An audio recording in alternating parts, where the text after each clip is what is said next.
भारत के हमलों को नाकाम करने में तो नाकामयाब हुआ ही, लेकिन शहबाज शरीफ और आसिम मुनीर अपनी गलती का एहसास भी संभवतः करते हैं। पाकिस्तान के शहरों पर भारत इतना बारूद बरसा रहा है। भारत के हमलों में पाकिस्तान का F-16 JF-17 फाइटर प्लेन मार गिराया। आपको दिखाता हूं इस रिपोर्ट के जरिए कि कैसे भारत के बाहुबली हथियारों ने पाकिस्तान के ड्रोन, मिसाइल सब कुछ हवा में ध्वस्त किया।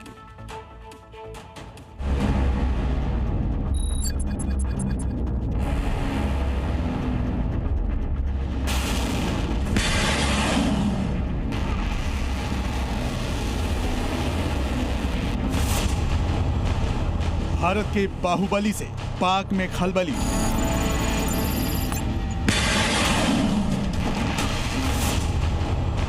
जैसलमेर टू पठानकोट, पाक ड्रोन चकनाचूर।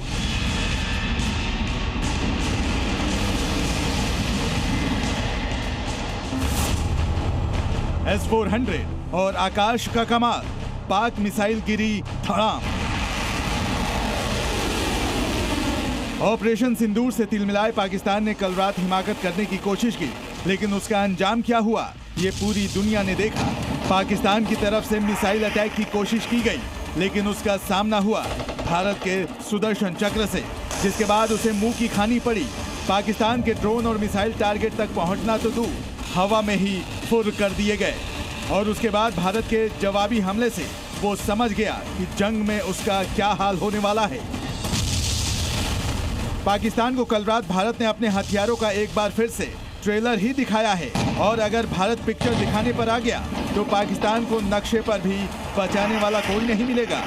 चलिए आपको बताते हैं कि वो कौन से हथियार थे जिसकी वजह से भारत ने पाकिस्तान की नाक में दम कर दिया। भारत की हर मिसाइल, हर बंदूक और तोप की नली से निकलने वाला बारूद आतंकियों पर मौत बनकर बरस रहा था।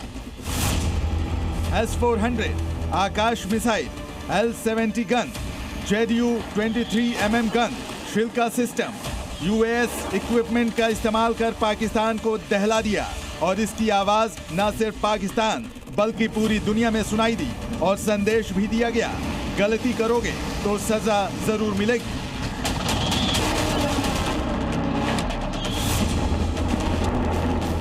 ये भारत का सुरक्षा कवच S-400 है, या यूं कहें कि भारत का सुदर्शन चक्र है। कल इसने ही पाकिस्तान के सारे मंसूबों पर पानी फेर दिया। S-400 की सबसे बड़ी खासियत है कि इसे कहीं भी ले जाया जा सकता है।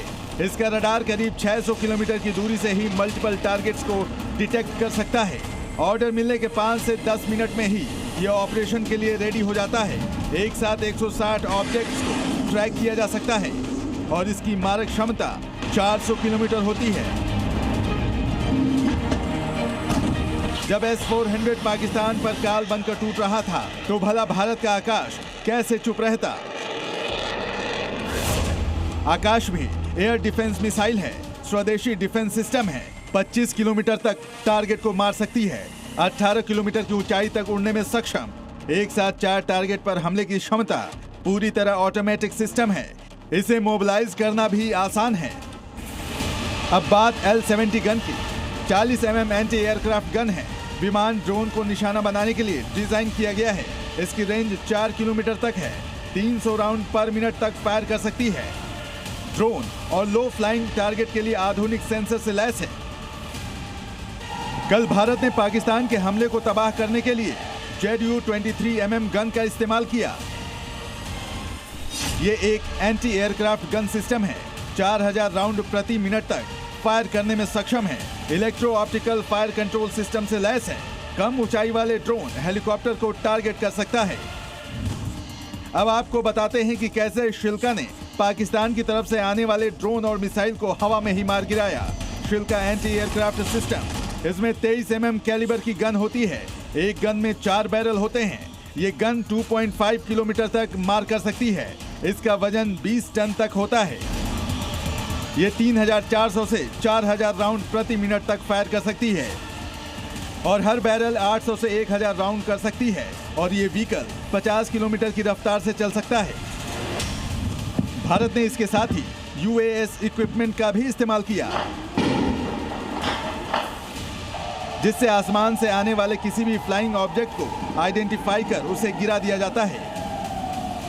जाहिर है भारत का इन हथियारों से पाकिस्तान को सीधा संदेश यही था कि अगर गलती की है तो सजा जरूर मिलेगी और कल्पना से परे मिलेगी, जिसकी गवाही पाकिस्तान से आ रही तस्वीरें दे रही हैं।